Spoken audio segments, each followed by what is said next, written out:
Hello everyone, welcome to the craft section of THDA 130.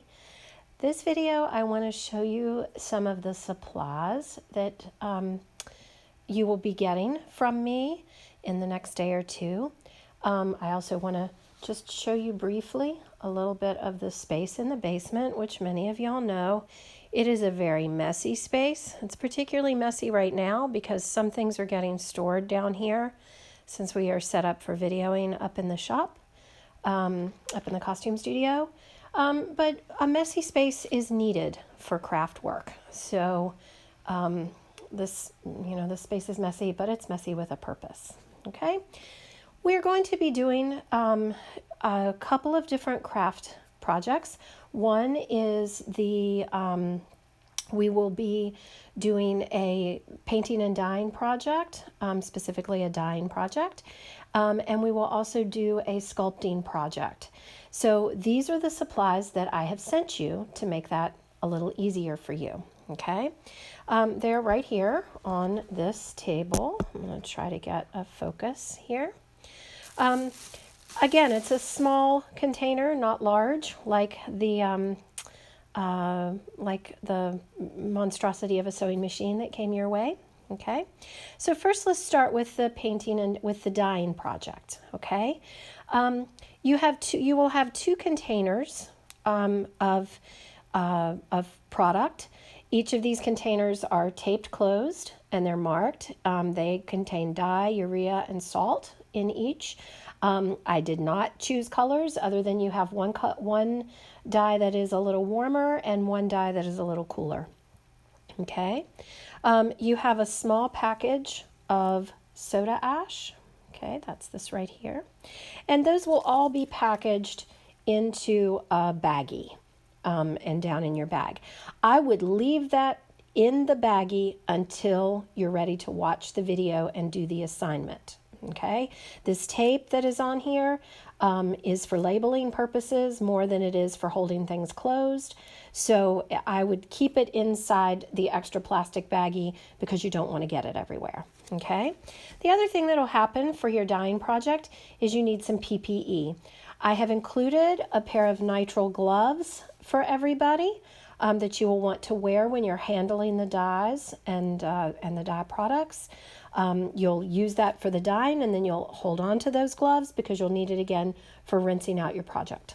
Okay, you may want to hold on to them just for daily use because, as we all know, nitrile gloves are hard to get a hold of. Okay, the other piece of PPE is one that I am hoping that you will have, and that is a mask of some kind. Just like we're masking in public, we wear a particle mask for doing dye work. And I did not include that because we sent all of our masks away back in the spring, and we're hopeful that everybody will have a mask that you can wear when you're dealing with the dyes. Okay. Also, for the painting and dyeing project, there are two fabric squares, which are folded up right here. Okay, they are white cotton, bandana sized pieces of fabric. Okay, and you'll use those for your dye project. The last item that is in there, or items that are in there for your dye project, instead of using rubber bands, we have found a product that we're pretty excited about. These are zip ties, which normally I'm a little hesitant to use because it is plastic and it ends up having to be cut at the end. It's a single-use product.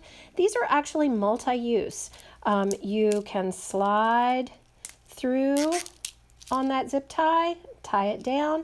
Then there's a release button that you can use and then pull it apart so that the zip tie ends up being reusable.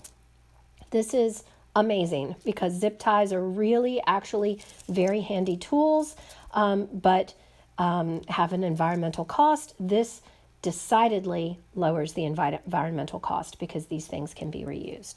Okay, so these are all things that you'll use for your painting and dyeing project.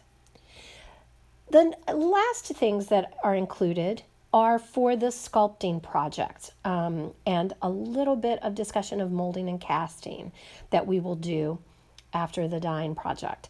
And that is some white glue. I know that many people have white glue at home, but I thought it would be great if everybody had the same glue so that we were all dealing with the same situation in terms of using the product. So there's white glue. There is also a little rectangle of oil-based modeling clay, okay? And some masking tape, okay? This is what is coming to you inside your package. Things that you can be gathering up on your own that I'm pretty sure everybody will have at home. For your painting and dyeing project, you're going to need a bag, a plastic bag. This is a good way to maybe reuse. If you forgot to take your plastic bag if you forgot to take your reusable bag to the grocery store and you have a plastic bag, this is a good use for it. You will need that, at least one of them, possibly two, for your painting and dyeing project. Okay, so gather that up for yourself. The other thing that you're going to want are some different kinds and weights of paper. A lot of packages are coming wrapped in paper or stuffed with paper. So begin to save those and put them back for yourself. It would also be great if you have some tissue paper from out of gift bags or something. Those will be useful when we get to the sculpting section.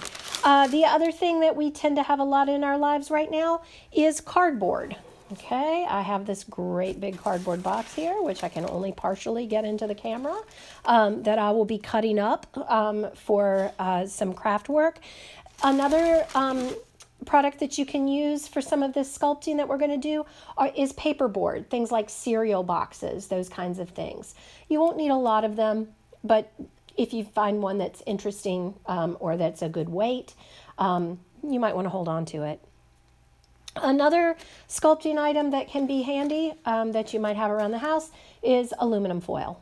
Okay, so you might want to have some of that handy once we get to that project.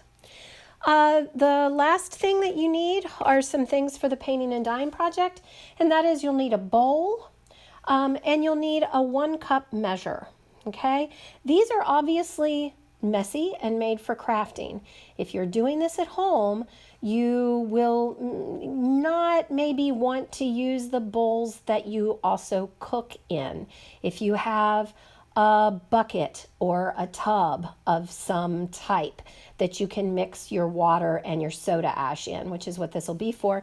The 1 cup measure, that's just going to have water in it. Obviously, this is not one we use for cooking, but I would use a cooking measuring cup to measure the water because it really is just water. But the mixing bowl, you're going to want to have something that you don't mind if it has something in it that's a little messy. It can, of course, be washed. And it will not have actual dye in it, so it shouldn't get colored in any way. But if you have something that isn't for cooking, that's actually better. Okay, so these are the supplies we're going to use. When we get to the sculpting, I'll talk a little bit more. We are definitely practicing an ethos of cheap art, which is making art, making things from what we have available to us. This is something that theater people do a lot all the time.